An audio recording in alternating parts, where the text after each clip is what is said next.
Hello friends, आज मैंने पहली बार मखाने की रेवड़ी बनाई जो बहुत ही अच्छी बनी। मैं अपनी रेसिपी आप सबके साथ शेयर करने जा रही हूँ। इसे बनाने के लिए मैंने यहाँ पर 1.5 कप मखाना लिया है। मैंने पहले भी आपको बताया है कि मेरे यहाँ पर साबुत मखाना नहीं खाया जाता है, इसलिए मैंने चाकू से एक बार इसे कट करके चेक कर लिया था।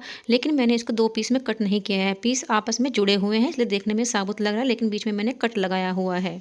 इसी के साथ मैंने यहाँ पर लिया है 2 टेबल स्पून सफ़ेद तिल, 1/4 टेबल स्पून सौंफ पाउडर, 1/4 टेबल स्पून से थोड़ा सा कम दालचीनी पाउडर और 1/4 टेबल स्पून से थोड़ा सा कम मैंने सौंठ पाउडर और 1 कप गुड़।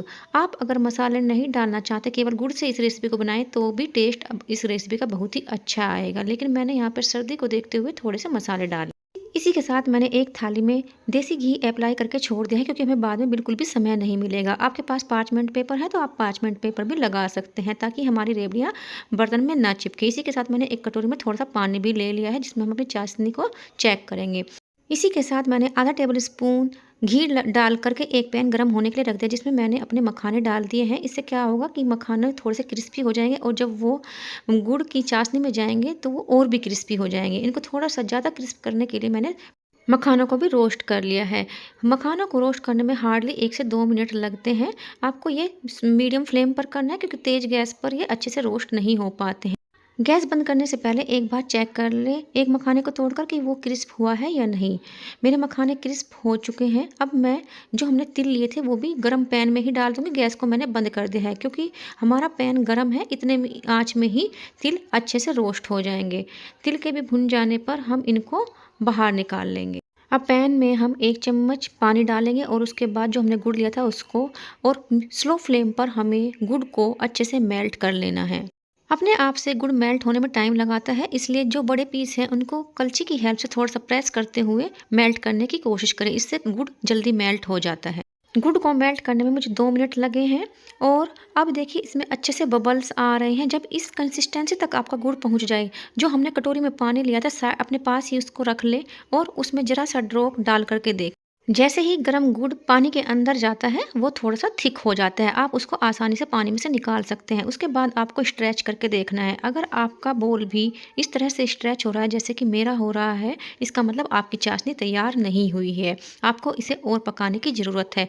गुड़ की जो चाशनी होती है वो कुछ ही सेकंड में बदलती रहती है, और ज़रा सी आंच में ही वो कुक हो जाती है। इसलिए हर 15 सेकंड पर आपको पानी में इस तरह से ड्रॉप डाल डाल करके चेक करना है। जब आपकी बोल इस तरह से स्ट्रेच होना बंद कर दे और ऊपर से आप प्लेट में डाल कर देखो, वो एक टाइट बोल बन जाए और गिरने पर ऊपर से आवाज़ करे, इसका मतलब आपकी चाशनी तैयार हो चुकी है। अगर आप पहली बार गुड़ से ये रेसिपी ट्राई करने जा रहे हैं तो घबराएं नहीं कि हम कहीं हमारा गुड़ जल ना जाए, पता नहीं क्या होगा। आप पेशेंस रखें।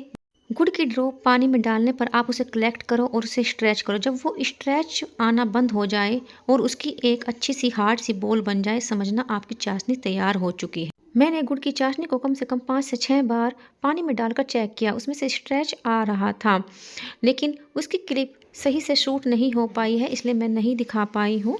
उसके लिए सॉरी। लेकिन आप जो मैंने इंस्ट्रक्शंस दिए हैं उनको ज़रूर फॉलो कीजिएगा। आपकी रेसिपी बिल्कुल सही आएगी। जब उससे स्ट्रेच आना बंद हो गया, और जैसे कि मैंने आपको प्लेट में डालकर दिखाया, उससे जब आवाज़ आने लगे, इसका मतलब आपकी चाशनी तैयार हो चुकी है। अब हम गैस को बंद कर देंगे। उसमें जो हमने मसाले लिए थे उनको डाल देंगे। इसी के साथ हमने जो मखाने रोस्ट करके रखे थे उनको भी मिक्स कर देंगे। ये काम आपको बहुत ही जल्दी से करना है, क्योंकि गुड़ जैसे ही ठंडी पाता है वो जमने लगता है, और अभी सर्दी का मौसम भी है। जैसे ही मसाले और मखाने अच्छे से गुड़ में मिक्स हो जाए, इनको हम जिस थाली को हमने ग्रीस करके रखा था उसमें निकाल लेंगे।